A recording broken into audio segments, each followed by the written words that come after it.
This is shared property. Let us out! That was the HOA president screaming when I pressed one button and the gate slammed shut. 30 luxury cars were suddenly trapped inside my backyard, engines idling, music cutting off mid-beat, champagne glasses frozen in mid-air as people realized the exit was gone. 5 minutes earlier, the HOA had rolled into my private pool like it was a pop-up resort. Phones out, live streaming, charging strangers money for exclusive access to a space I built for disabled kids. And right at the center of it all stood the HOA president, red-faced, pounding on the steel bars, still yelling that she owned the place. What the HOA didn't know was that every entrance to this property had just been reprogrammed under a brand new access system, and I still had full control of it. That was the moment their party turned into a problem they couldn't scream their way out of. What would you do if entitled neighbors invaded your sanctuary? Drop a comment below and tell me where you're watching from. Let me back up and tell you how a foster kid with nothing became the guy who could cage 30 socialites with the push of a button. I'm Dr. Marcus Stone, but everyone calls me Max, trauma surgeon at Metro General. The path here wasn't pretty. 12 different foster homes before I turned 18. Sleeping on garage floors, eating cereal for dinner, wearing hand-me-downs that never fit right. But here's what poverty teaches you. Nothing is guaranteed. Everything you get, you earn. Every meal, every roof, every chance at something better. So when I finally made it through medical school, working 3 jobs and sleeping in the hospital library, I promised myself something. I'd build a space where kids like me could feel safe. Not charity, not pity, just safe. That's why I spent $80,000 on a therapeutic pool. Not for myself. For kids with muscular dystrophy, cerebral palsy, spina bifida, children whose bodies fight them every day, who need warm water and gentle resistance to move without pain. The pool sits behind my house in Emerald Hills HOA. Beautiful neighborhood, old money, new money, and whatever category I fell into. Earned money, the kind that comes with scars. But apparently, earned money doesn't buy you respect from people like Anastasia Vanderbilt Cross. Anastasia inherited $50 million, never worked a day in her life, married into another $50 million just for fun. And 6 months ago, she bought her way into becoming our HOA president through strategic donations and influence peddling. The smell of her perfume, something French that costs more than most people's rent, hit you before she even spoke. Everything about her screamed money without purpose. Designer clothes that cost more than my first car, jewelry that could fund a small hospital wing. But here's what really made my skin crawl. She looked at my pool like it was wasted on me. I first noticed her attention 3 weeks ago. She'd walk by during the kids' therapy sessions, watching through the fence. Not the warm curiosity of someone who loves children. The calculating stare of someone measuring square footage. Then came the questions, casual at first. That's such a large pool for one person. Do you really need all that space? Have you considered the community benefit of sharing such lovely amenities? The sound of her voice carried that particular tone rich people use when they want something. Sweet on the surface, poisonous underneath. Last week, she approached me directly. Marcus, darling, I've been thinking about neighborhood wellness initiatives. Your pool could be such a wonderful community resource. I explained about the therapy programs, the specialized equipment, the insurance requirements, the fact that it was, my private property. She laughed, actually laughed. Oh, sweetie, beautiful spaces belong to beautiful people. Surely someone with your background understands the importance of sharing with those who can truly appreciate luxury. The taste of old rage filled my mouth, the same flavor I'd swallowed in 12 different foster homes when adults decided what was mine wasn't really mine. But I stayed calm, surgical calm. It's not for sharing, Anastasia. It's for healing. How wonderfully noble, she said, already dismissing me. We'll see about that. And that's when I should have known this woman was about to turn my sanctuary into a war zone. 3 days later, I found out exactly what "we'll see about that" meant. I'd been at the hospital for 16 hours straight. 3 trauma cases, including a 10-year-old hit by a drunk driver. The kind of day that reminds you why you became a doctor and why every muscle in your body wants to quit. I pulled into my driveway at 2 a.m., still wearing surgical scrubs, and heard music coming from my backyard. Not just any music. a full-string quartet playing Brahms while 30 people in evening wear sipped champagne around my therapeutic pool. The smell of truffle oil and expensive wine mixed with the chlorine I carefully balanced for children's sensitive skin. Crystal stemware floated in the water like luxurious pollution, disrupting the filtration system I maintained for kids who couldn't afford contamination. But that wasn't the worst part.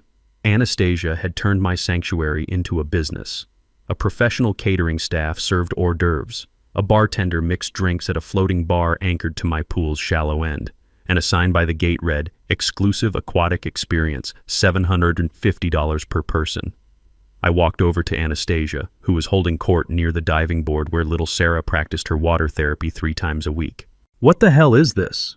She turned, and for a split second, I saw genuine surprise in her eyes, like she'd forgotten this was my property. "Marcus, how wonderful, I was hoping you'd join us." She gestured grandly at the chaos. "Welcome to our inaugural community wellness soiree. This isn't community anything, this is my private pool." The laughter that escaped her lips sounded like breaking crystal. "Oh, darling, don't be silly. This is clearly an underutilized community resource. Look how much joy it's bringing to everyone." She reached into her purse and pulled out a $20 bill. "Here's a little something for your trouble. Thanks for being so accommodating to your betters." The paper felt like acid in my palm. $20. For my $80,000 therapeutic pool. From someone who probably spent more than that on her manicure. I'd read somewhere that property liability insurance gets voided the moment you allow unauthorized commercial use. One slip, one injury during Anastasia's party, and I could lose everything. The house, the pool, my ability to help kids who needed it most. "You need to leave, now, all of you." Anastasia's smile never wavered. "I don't think so, sweetie. You see, I've done my research." She produced a folder from somewhere. HOA bylaws clearly state that private amenities can be utilized for community benefit during emergency situations. What emergency? Neighborhood wellness crisis, obviously. So many residents lacking access to proper recreational facilities. It's practically a public health emergency. I looked around at 30 people who collectively owned more wealth than some small countries, sipping champagne that cost more per bottle than my monthly mortgage payment. These people aren't lacking recreational facilities. That's not for you to decide. Anastasia's voice gained an edge. I'm the HOA president, elected to make decisions for community welfare, and I've decided that this space serves the greater good. The conversation had attracted attention. Other guests gathered around and I could see phones coming out. Nothing rich people love more than recording conflict for their social media feeds. Besides, Anastasia continued, her voice carrying now, beautiful spaces belong to beautiful people. Surely someone with your background understands that some things are simply beyond your proper stewardship. There it was, the real reason. Not community wellness or neighborhood benefit, just the simple belief that poor kids don't deserve beautiful things. But here's what Anastasia didn't know. While she was explaining my unworthiness to her audience, I'd noticed something. She wasn't just hosting one party, she was taking reservations. I overheard her on the phone with someone. "Yes, darling, we can accommodate your group next month. Same price point. The aquatic experience has been such a success." This wasn't impulse or entitlement, this was business. She was literally monetizing my property, turning my kids' therapy space into her personal revenue stream. And she'd just made the mistake of doing it in front of witnesses. The next morning brought consequences I hadn't expected. My phone rang at 6 a.m. Dr. Richards, chief of staff at Metro General, his voice tight with concern. "Max, I need to ask you about some calls we've been receiving." "What kind of calls?" "Concerned citizens, reporting that one of our surgeons is being difficult about community cooperation. Something about refusing to share medical facilities with disabled children." The twisting in my stomach felt familiar. Foster care familiar. Adults deciding your story without asking for your version. "Sir, that's not what..." "I'm not saying I believe it, Max. I'm saying we need to address it before it becomes a problem. Hospital board doesn't like controversy." After I hung up, I found 3 voicemails from the HOA management company. Anastasia had filed a formal complaint against me for community obstruction and antisocial behavior. The complaint was a masterpiece of manipulation. According to her version, I was a bitter, antisocial doctor who refused to allow disabled children from the neighborhood to access my underutilized private amenities. The therapeutic pool became evidence of my selfishness, not my generosity. She'd also included photos. Me confronting her at 2 a.m. in surgical scrubs, looking exhausted and angry. Her guests, well-dressed and smiling, being denied access to community wellness resources. Context, apparently, was optional. By noon, I had 17 missed calls from neighbors. The Nextdoor app exploded with posts about my hostility toward community building and suspicious behavior toward families with disabled children. The smell of manipulation hung in the air like smoke from a house fire. Everything true, but twisted until it suffocated the actual truth. But Anastasia wasn't done. At 3 p.m., she knocked on my door with 2 HOA board members and a folder thick enough to choke a horse. "Marcus, we need to discuss your compliance with community standards." The board members looked uncomfortable. Jim Patterson owned the auto shop, good guy, honest work.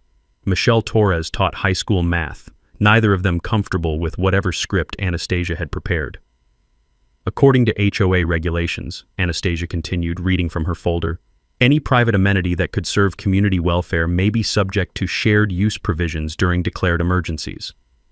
What emergency? I've declared a neighborhood wellness emergency. Too many families lack access to therapeutic recreational facilities. She smiled like she'd solved world hunger.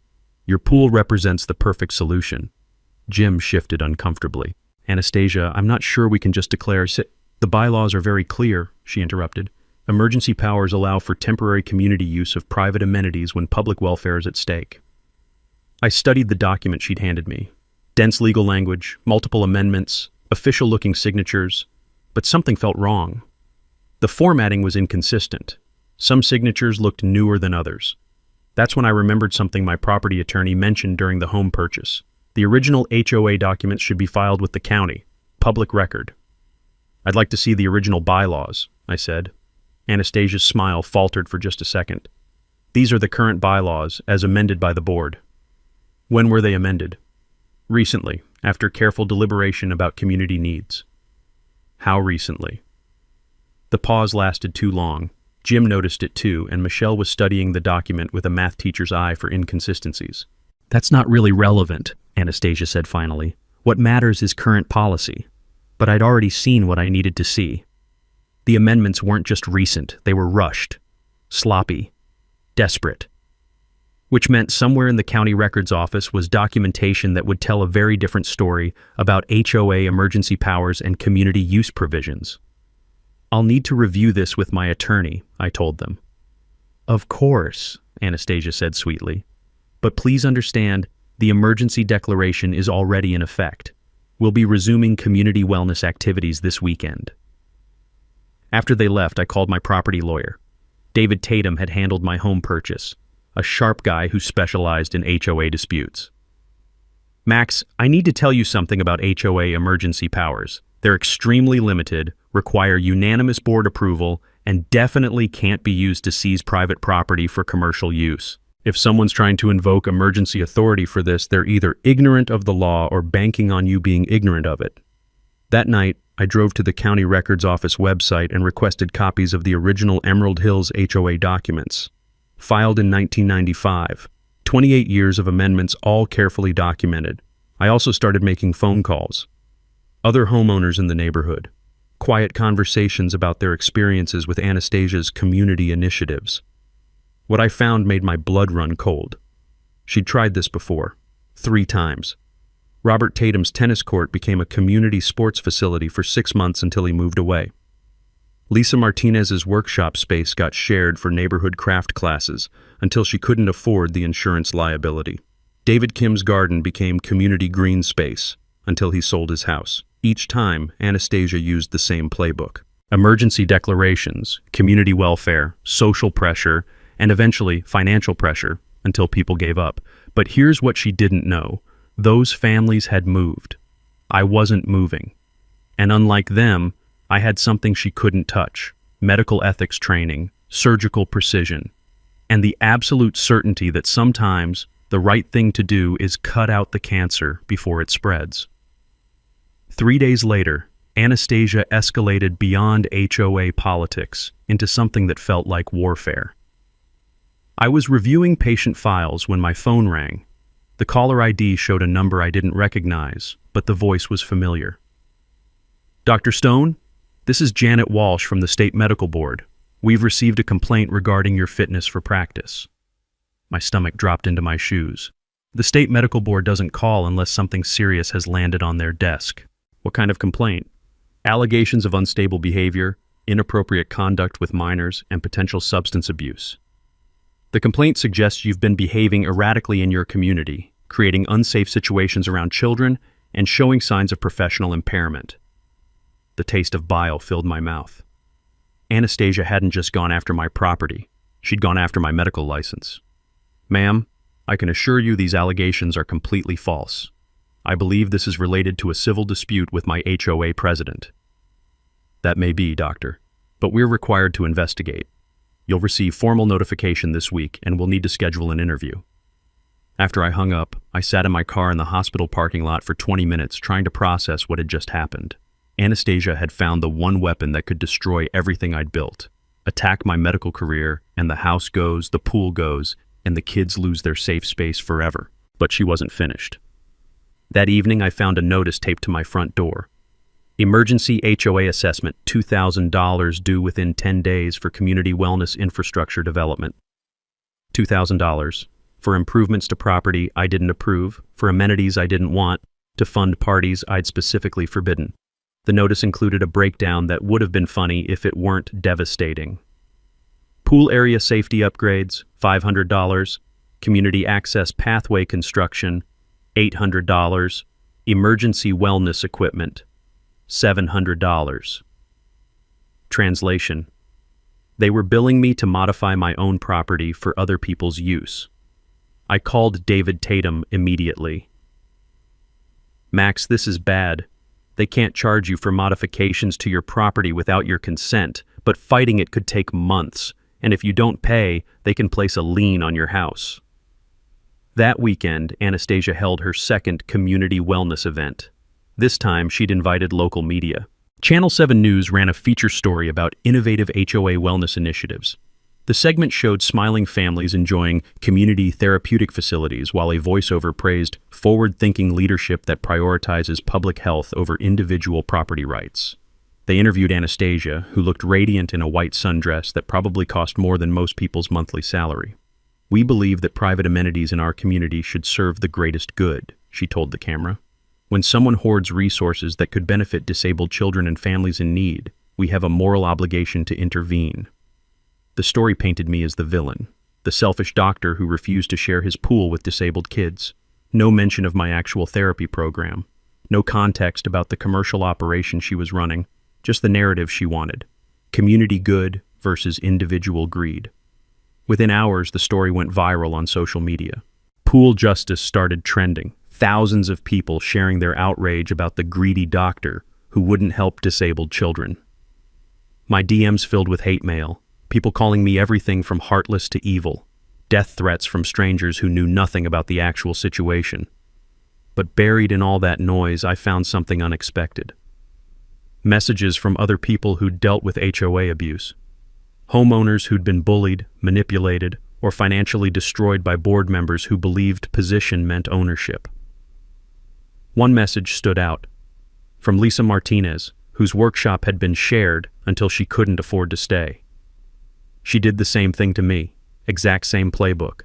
Emergency declarations, social pressure, media manipulation. But I found something before I moved. Original HOA documents that prove she's been forging amendments. "If you want to fight this, I can help." That night, I met Lisa at a coffee shop 20 minutes away from Emerald Hills. She brought a box of documents that told a story even worse than I'd imagined. Anastasia hadn't just been forging recent amendments. She'd been systematically altering HOA documents for 3 years, creating fake emergency powers, fake community use provisions, and fake board approvals. "She targets people who won't fight back," Lisa explained.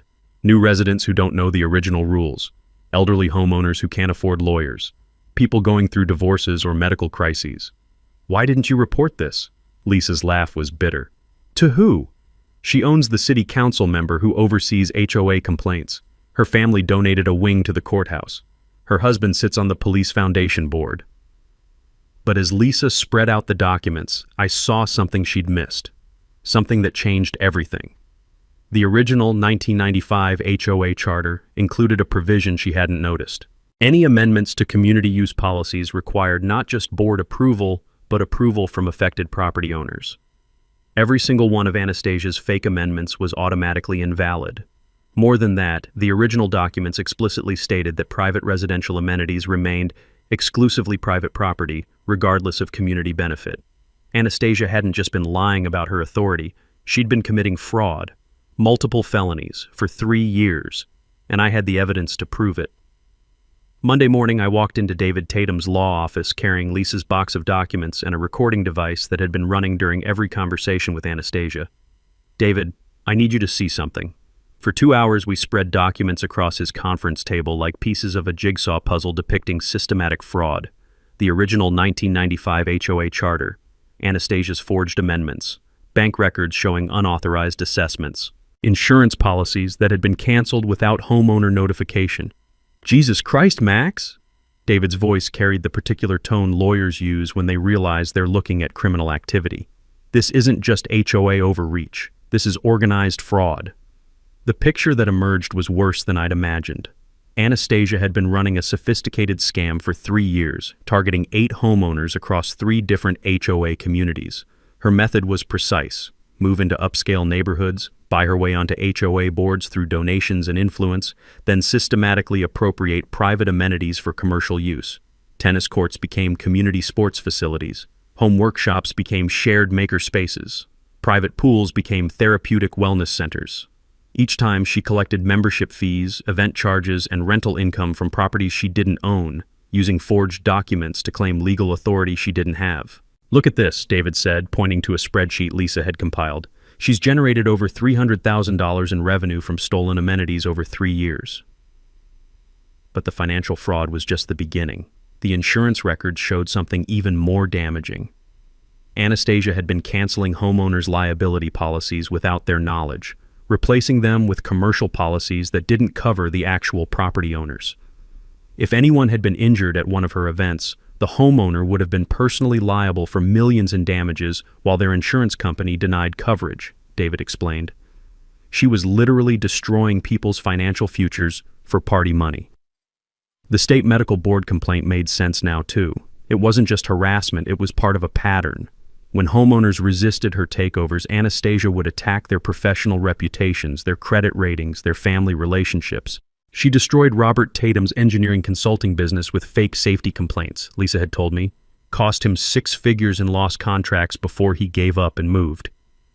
But as David and I studied the documents, we found something else, something that changed the entire power dynamic.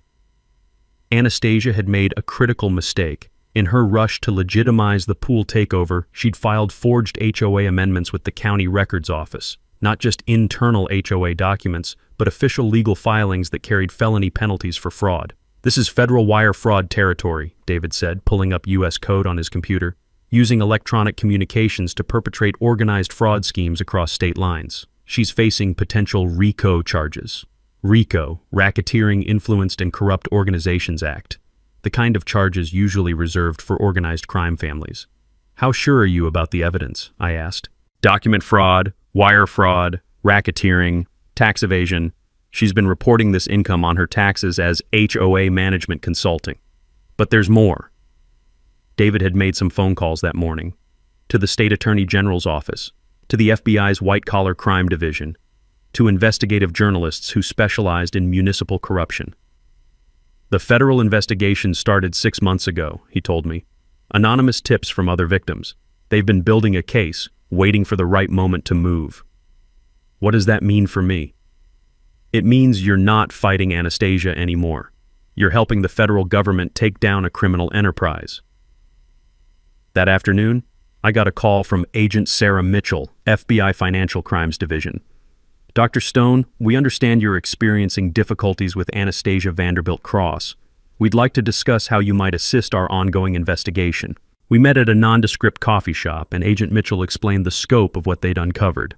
12 homeowners across 4 states, over $500,000 in fraudulent revenue, bribery of municipal officials, conspiracy to commit insurance fraud. She's gotten away with this because she targets people who can't fight back effectively, Mitchell explained. Elderly homeowners who don't understand their rights, immigrants who fear authority, people going through personal crises. Why me then? I can afford lawyers. Because you're the first person she's targeted who has both the resources to fight back and the community standing to expose her publicly. Your medical reputation gives you credibility she can't attack successfully. Agent Mitchell slid a document across the table. We'd like to ask for your cooperation in a controlled operation. Let her proceed with her planned events while we document everything. Give us the evidence we need for ironclad federal charges.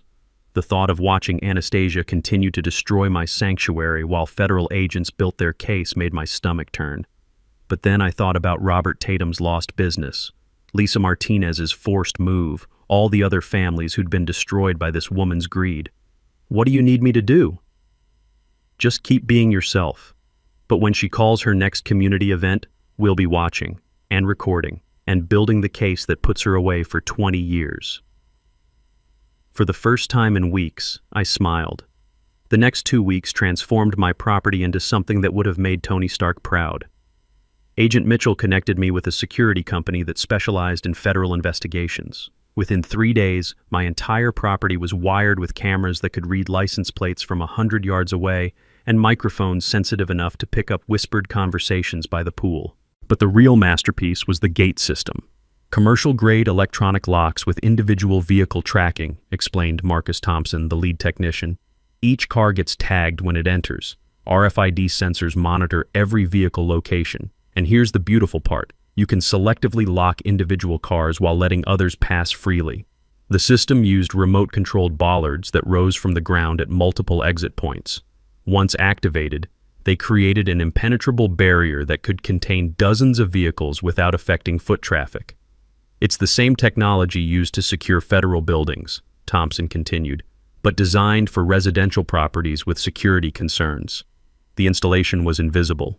Hidden bollards, concealed sensors, cameras that looked like landscape lighting. From the outside, my property looked exactly the same, but underneath, it had become a precision trap. I'd learned something important during my years in trauma surgery. The most effective interventions look effortless from the outside, but underneath, they're supported by layers of preparation, backup systems, and contingency plans that account for every possible variable. David Tatum had been building our legal strategy with the same surgical precision. 8 victim homeowners agreed to coordinate testimony. Original HOA documents were certified by 3 independent document examiners. Financial records were analyzed by forensic accountants who specialized in fraud cases. The beauty of Anastasia's scheme is also its weakness, David explained. She's been so systematic that the evidence trail is undeniable. Every forged document, every fraudulent assessment, every fake emergency declaration is meticulously documented. The financial calculation was staggering. Across all victims, Anastasia had generated $847,000 in fraudulent revenue while causing over $3 million in damages to homeowners who'd been forced to sell, relocate, or rebuild their businesses. In federal court, we're looking at treble damages plus punitive awards, David continued. She could be personally liable for over $7 million in civil judgments, assuming she has any assets left after criminal forfeiture. But the real ammunition came from an unexpected source. Dr. Emily Rodriguez, a forensic psychiatrist who specialized in white-collar crime. Anastasia exhibits classic psychopathic traits, Dr. Rodriguez explained during our consultation. Grandiose sense of self-worth, lack of empathy, parasitic lifestyle, pathological lying. But more importantly, she shows escalating behavior patterns typical of serial offenders. What does that mean practically? She can't stop. The fraud isn't just about money, it's about power and control, which means she'll keep escalating until she's either stopped by force or destroys herself through overreach. Rodriguez was right. 2 days later, Anastasia announced her biggest event yet, the Midsummer Aquatic Wellness Gala. 200 invited guests, professional catering, live entertainment, and a special appearance by the mayor, who would be presenting Anastasia with a Community Service Award for her wellness initiatives. The event fee was $200 per person. Total potential revenue, $240,000, all from my property without my permission, using forged documents to claim authority she'd never had. Agent Mitchell was ecstatic when I called with the details. This is perfect. Public event, multiple witnesses, elected officials present, massive financial fraud documented in real time. She's going to hand us everything we need for RICO charges. The plan was elegant in its simplicity. Let Anastasia proceed with her gala. Document every aspect of the fraud, then activate the trap when maximum witnesses were present and maximum evidence had been generated.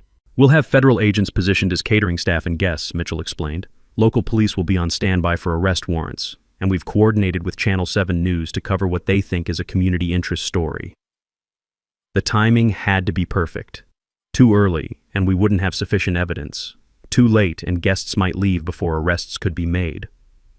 We activate when she gives her speech accepting the Community Service Award, I decided. Maximum audience, maximum arrogance, maximum evidence of fraud, captured on live television. 3 days before the event, I got the final pieces of equipment. A remote control device that looked like a garage door opener, but controlled the entire security system. One button to lock all exit points, another button to activate recording devices, a third button to signal federal agents. I also received something unexpected. A letter from Sarah Martinez, the 8-year-old with muscular dystrophy who'd been using my pool for therapy twice a week.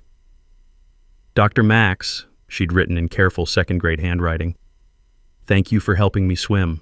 My legs don't hurt in your pool. I hope the mean lady doesn't take it away. The letter reminded me why this fight mattered. It wasn't about my property rights or Anastasia's fraud. It was about protecting spaces where vulnerable people could heal. The night before the gala, I walked around my pool one last time. Tomorrow, it would become a crime scene. But tonight, it was still a sanctuary. The smell of chlorine mixed with the jasmine growing along my fence. The sound of the filtration system humming quietly.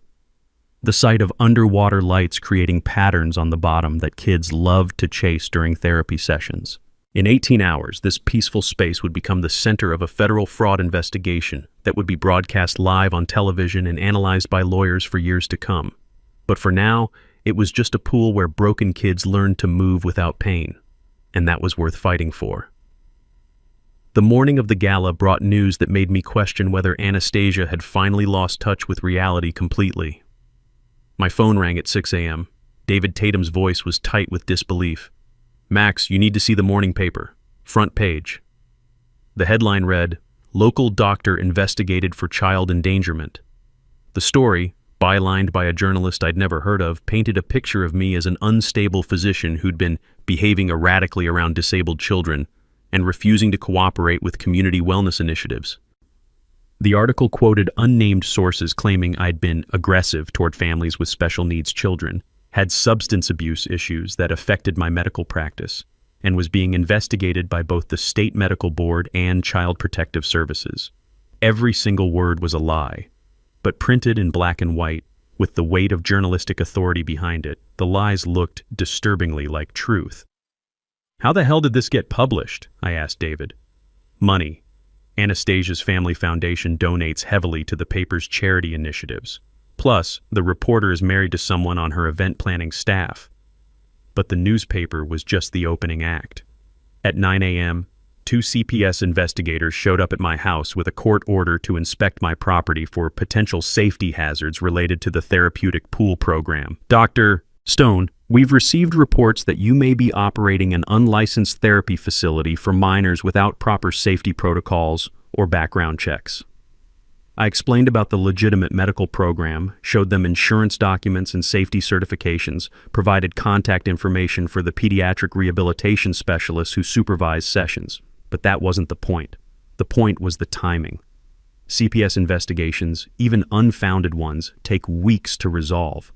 By the time I was cleared, the pool program would be shut down, the kids would lose their therapy space, and Anastasia would have achieved her goal through bureaucratic warfare. We're going to need to suspend any therapeutic activities pending our investigation, the lead investigator told me, for the children's safety. At 11 a.m., my hospital administration called another meeting. More concerned citizen calls, more questions about my fitness for practice. More pressure to resolve the community situation before it affected the hospital's reputation. Max, I'm not saying there's merit to these allegations, Dr. Richards said carefully, but the volume of complaints is concerning. We may need to consider administrative leave pending resolution. Administrative leave, medical career death sentence. Once you're suspended pending investigation, other hospitals won't touch you. Even if you're cleared, the suspicion follows you forever. At 1 p.m., I discovered that Anastasia had filed a restraining order against me. Petitioner fears for her safety due to respondents' escalating erratic behavior and verbal threats, the court filing read. Respondent has shown signs of mental instability and has made statements suggesting intent to disrupt community events. The restraining order prohibited me from being within 100 feet of Anastasia or any HOA events. Since the gala was being held on my property, the legal effect was to ban me from my own backyard during the fraud I was trying to expose. She's not just covering her tracks, Agent Mitchell told me over an encrypted phone call. She's trying to remove you as a witness entirely. But that afternoon brought the most devastating blow yet. I was reviewing patient files when my phone rang. The caller ID showed Sarah Martinez's mother. Dr. Stone, I'm so sorry to call, but we won't be able to continue Sarah's therapy sessions. My heart sank. Sarah was 8 years old with muscular dystrophy. The warm water therapy was the only exercise that didn't cause her pain. Maria, if this is about the news stories, I can assure you, it's not that. Her voice cracked. It's the insurance. Our insurance company called this morning. They said therapy at your facility is no longer covered because you're operating without proper licensing. Anastasia hadn't just attacked me professionally and legally. She'd gone after my patients by manipulating their insurance coverage. How many families got that call? All of them. 12 families. Every child who uses your pool for therapy. After I hung up, I sat in my office staring at the wall for 10 minutes. 12 kids with disabilities, losing their therapy space because a trust fund psychopath wanted to throw parties in my backyard. The taste of rage was familiar now, the metallic flavor that filled my mouth every time Anastasia found a new way to hurt vulnerable people for her own benefit. But this time, the rage came with something else. Clarity. I called Agent Mitchell back. The restraining order, the CPS investigation, the insurance manipulation, she's not just trying to silence me, she's eliminating evidence. If I can't access my property and the kids can't use the pool, there's no proof of the legitimate medical program she's destroying. That's exactly right, and it's also exactly the kind of obstruction of justice that adds years to federal sentences. What do? We let her think she's won. The restraining order actually works in our favor. You'll be safely away from the property when we execute arrests. No chance of you being caught in the crossfire. That evening, I drove past my house to see the gala setup in progress. Professional catering trucks, staging equipment, security personnel. A red carpet leading from the street to my pool area. Valet parking stations set up on my driveway. My sanctuary had been transformed into a crime scene that didn't know it was a crime scene yet. But hidden in landscape lighting and underground bollards, federal surveillance equipment was capturing every detail. Every fraudulent transaction, every forged document presented to guests, every moment of criminal conspiracy happening in real time. The smell of expensive catering mixed with pool chemicals carried on the evening air. Soon, that smell would be joined by the scent of justice being served ice cold. In 6 hours, Anastasia Vanderbilt Cross would discover what happens when you steal from the wrong foster kid. The final 12 hours before the gala played out like watching a master criminal choreograph her own destruction. At 6 a.m., my security cameras captured Anastasia arriving with a professional film crew. Not just for documentation, for marketing, she was creating promotional materials for her next fraud expansion. Welcome to the Vanderbilt Cross Community Wellness Initiative, she told the camera, gesturing grandly at my pool. Today we celebrate the transformation of private luxury into community benefit. The irony was perfect. She was literally filming a confession. Agent Mitchell called with an update that made the morning even more surreal. She's pre-sold memberships to the pool program. 200 annual memberships at $3,000 each. She collected $600,000 in advance fees for access to property she doesn't own. $600,000, stolen from people who thought they were investing in community wellness. It gets worse, Mitchell continued. She's franchising the model. 3 other HOA boards in different states have paid her consulting fees to implement similar community asset optimization programs in their neighborhoods. Anastasia hadn't just created a fraud scheme, she'd created a fraud business model. At 10 a.m., I watched through hidden cameras as she conducted a final walkthrough with someone who introduced himself as a community development specialist from the governor's office. Mrs. Vanderbilt Cross, this initiative represents exactly the kind of innovative public-private partnership our administration wants to promote statewide, the official said. I called Agent Mitchell immediately. Please tell me the governor's office isn't actually endorsing this. They're not. The guy's an actor she hired to play a state official. She's creating fake government endorsements to legitimize the fraud. Impersonating a government official. That was a new federal felony to add to the list. By noon, guests were arriving for what they believed was a legitimate community celebration. The mayor's car pulled up at 12:30, followed by city council members, local business leaders, and media representatives. These weren't criminals. They were good people who'd been manipulated into unknowingly participating in a massive fraud scheme. At 1 p.m., I received a call that changed everything. Dr. Stone, this is Judge Patricia Hawkins. I signed the restraining order against you yesterday, and I need to inform you that it's been vacated. Vacated?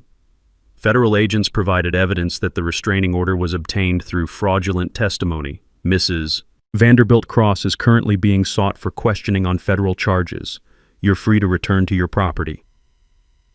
But I wasn't returning to my property. Not yet. Agent Mitchell had been clear. I needed to be safely away when arrests were made to avoid any appearance of vigilante justice. Instead, I drove to the coffee shop 2 miles away and watched the gala coverage on Channel 7 News.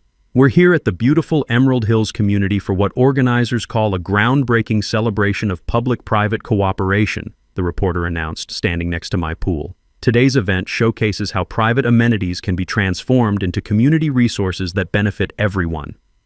The camera panned across my backyard, showing 200 elegantly dressed guests mingling around the therapeutic pool where kids with muscular dystrophy had learned to move without pain just weeks before. At 2:30 p.m., the mayor took the microphone to present Anastasia with her Community Service Award. Anastasia Vanderbilt Cross represents the very best of civic leadership, he announced. Her vision of shared community resources and inclusive wellness initiatives sets an example for municipalities nationwide. Anastasia approached the microphone wearing a white designer gown that probably cost more than most people's cars. The cameras zoomed in as she accepted a crystal award engraved with Outstanding Community Service, 2023. Thank you so much for this incredible honor, she began, her voice carrying across my backyard through speakers positioned around the pool. Today represents the triumph of community cooperation over individual selfishness. She paused for applause, smiling radiantly as 200 people celebrated her theft of my property. Too many people believe that private ownership means the right to hoard resources that could benefit everyone, she continued. But true community leaders understand that beautiful spaces belong to beautiful people, and beautiful people share. The crowd applauded again. The cameras recorded every word, and federal agents wearing catering uniforms moved into position around the perimeter. That's why I'm so excited to announce the expansion of our community wellness initiative to 12 additional neighborhoods across 3 states, Anastasia proclaimed. By this time next year, we'll have transformed dozens of private amenities into shared community resources. She was literally announcing her criminal conspiracy on live television. At 2:45 p.m., my phone buzzed with a text from Agent Mitchell. All units in position. Execute in 60 seconds. I watched through the coffee shop window as unmarked federal vehicles moved into position around my neighborhood. Inside the gala, agents disguised as staff and guests checked their positions. At 2:46 p.m., I pressed a button on the device that looked like a garage door opener. Hidden bollards rose from the ground at every exit point. 37 luxury vehicles were suddenly trapped inside my property with no means of escape. And Anastasia Vanderbilt Cross was about to learn what happens when you steal from someone who fights back. At 2:47 p.m., chaos erupted in paradise. The first indication something was wrong came from the valet parking area. Cars that had been casually positioned for easy exit were now blocked by steel bollards that had risen from the ground like mechanical flowers. Ladies and gentlemen, I heard through my security feed as Agent Mitchell's voice came through hidden speakers. This is the Federal Bureau of Investigation. This property is now a crime scene. Please remain calm and follow instructions from federal agents. The transformation was instant and beautiful. People in catering uniforms suddenly produced FBI badges and weapons. Guests who'd been mingling politely revealed themselves as federal agents. The photographer documenting the event was actually a federal evidence technician. But the center of it all was Anastasia, standing at the microphone in her white designer gown, still holding her community service award, her mouth opening and closing like a fish trying to breathe air. "This is shared property!" she screamed, her composure cracking like ice under pressure. "You can't do this! I have rights!" Agent Mitchell approached the makeshift stage with handcuffs visible on her belt. "Anastasia Vanderbilt Cross, you're under arrest for federal wire fraud, mail fraud, racketeering, and conspiracy to commit fraud." "This is ridiculous!" Anastasia's voice pitched higher with each word. "I'm the HOA president. I have authority over community resources." "Ma'am, you have the right to remain silent." But Anastasia wasn't interested in remaining silent. "Do you know who my father is? Do you know how much money my family donated to this city?" The Channel 7 news crew was capturing every moment. The mayor's face had gone pale as he realized he'd just presented a community service award to a federal criminal. City council members were backing away from the stage like Anastasia had become radioactive. "Let us out!" she shrieked, pointing at the trapped cars. "This is kidnapping! This is false imprisonment!" Agent Mitchell's response was perfectly calibrated for maximum legal impact. "Ma'am, you're on private property that you accessed through fraudulent means. The property owner has every right to control access to his land." That's when Anastasia spotted me. I'd driven back during the arrests and was standing at my fence line, watching federal agents dismantle 3 years of criminal enterprise in my backyard. "You!" she screamed, pointing at me like I was Satan himself. "This is your fault. I was helping the community." "Show me the deed, Anastasia," I called back, my voice carrying across the suddenly quiet crowd. "Show me where your daddy's money bought you my property." The silence that followed was broken only by the sound of handcuffs clicking closed around her wrists. But Anastasia wasn't finished. Even handcuffed, even surrounded by federal agents, even with 200 witnesses and live television cameras capturing her meltdown, she kept talking. "This is persecution. I was serving the community. Beautiful spaces belong to beautiful people. You're all making a terrible mistake." Agent Mitchell began reading additional charges. "You're also under arrest for impersonating a federal official, obstruction of justice, and violation of federal wire fraud statutes. Additional charges are pending." "Impersonating? I never impersonated anyone." "Sir," Agent Mitchell called to the fake governor's office representative, who was trying to blend into the crowd, "you're also under arrest." As federal agents led both conspirators away, the crowd of guests stood trapped behind my locked gates, watching 3 years of sophisticated fraud unravel in real time. The news crews were having the day of their careers, live arrests at a community event, a trust fund heiress having a complete breakdown on camera, federal agents revealing a multi-state fraud conspiracy in real time. This is Channel 7 News with breaking coverage of what appears to be one of the largest HOA fraud schemes in state history, the reporter announced.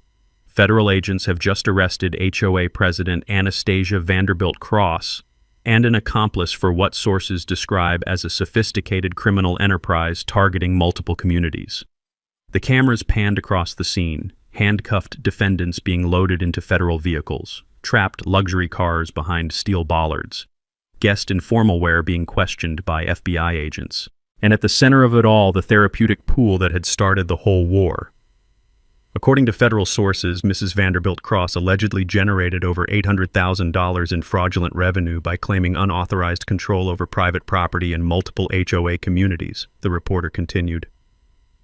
As the last federal vehicle drove away with Anastasia inside, I walked to the gate control and pressed the button to lower the bollards. 37 expensive cars started their engines simultaneously and drove away from my property as quickly as legally possible. The mayor approached me as the crowd dispersed.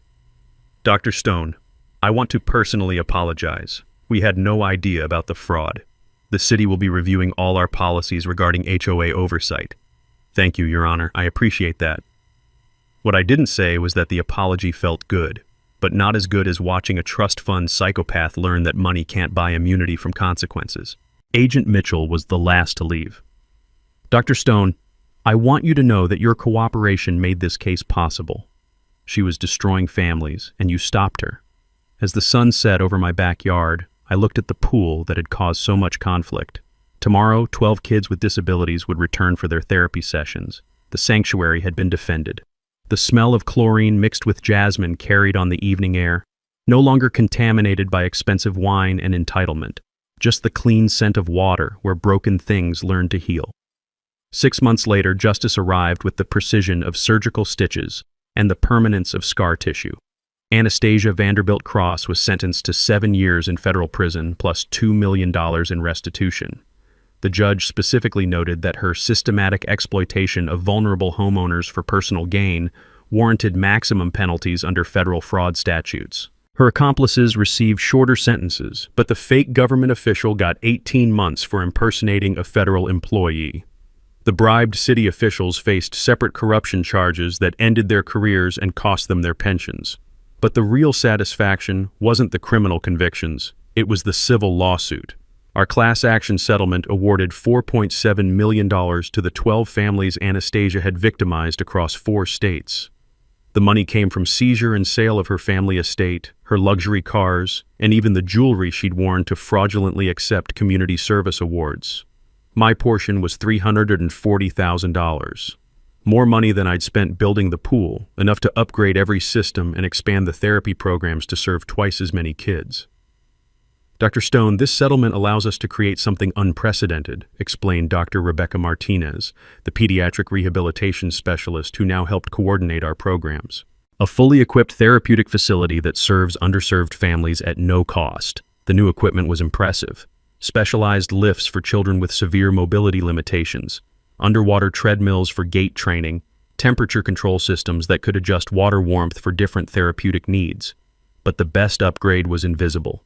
Peace of mind, legal protection, the certainty that no trust fund princess could ever again turn a healing space into her personal ATM.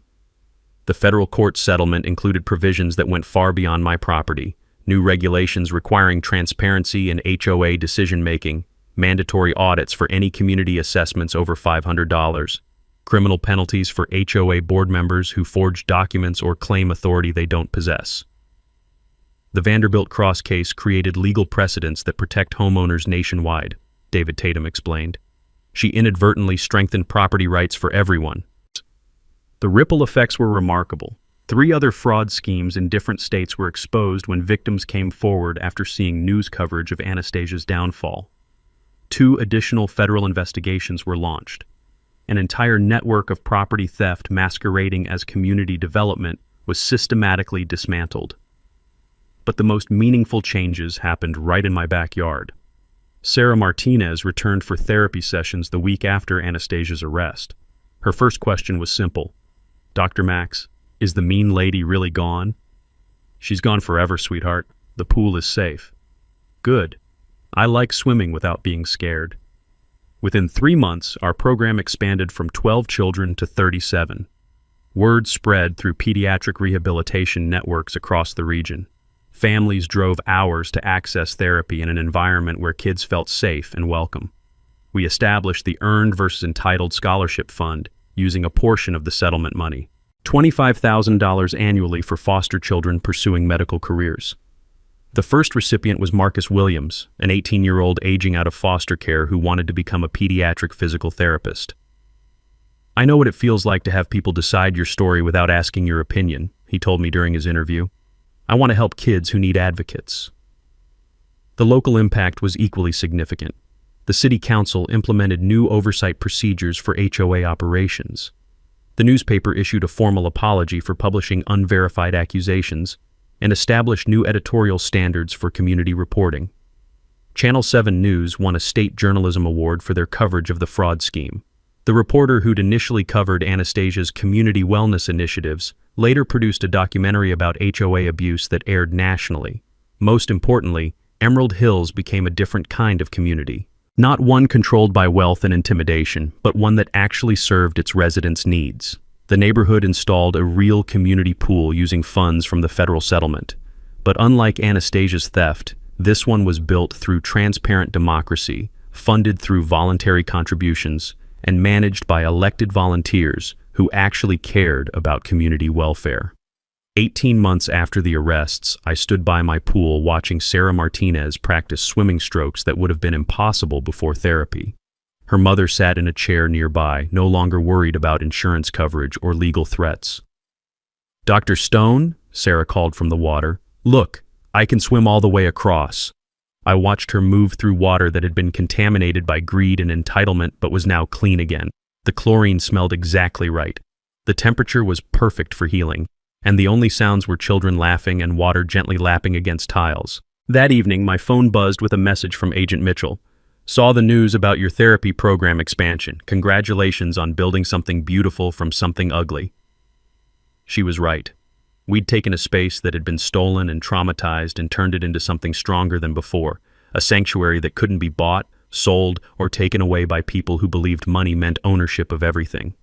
Before I went inside, I walked one more lap around the pool where broken things learned to heal. Tomorrow, 37 kids would return for therapy. Next month, we'd welcome 10 more families. Next year, we might need to expand again. The taste of justice was better than any expensive wine Anastasia had ever spilled in these waters. Got your own entitled neighbor nightmare? Share your story in the comments below. I read every single one, and the best stories might become future episodes. And if you want to see more trust fund parasites get what they deserve, hit that subscribe button and ring the notification bell, because we're just getting started with these takedowns. Thanks for hanging out with us on HOA Stories, where the HOA Karens meet their match.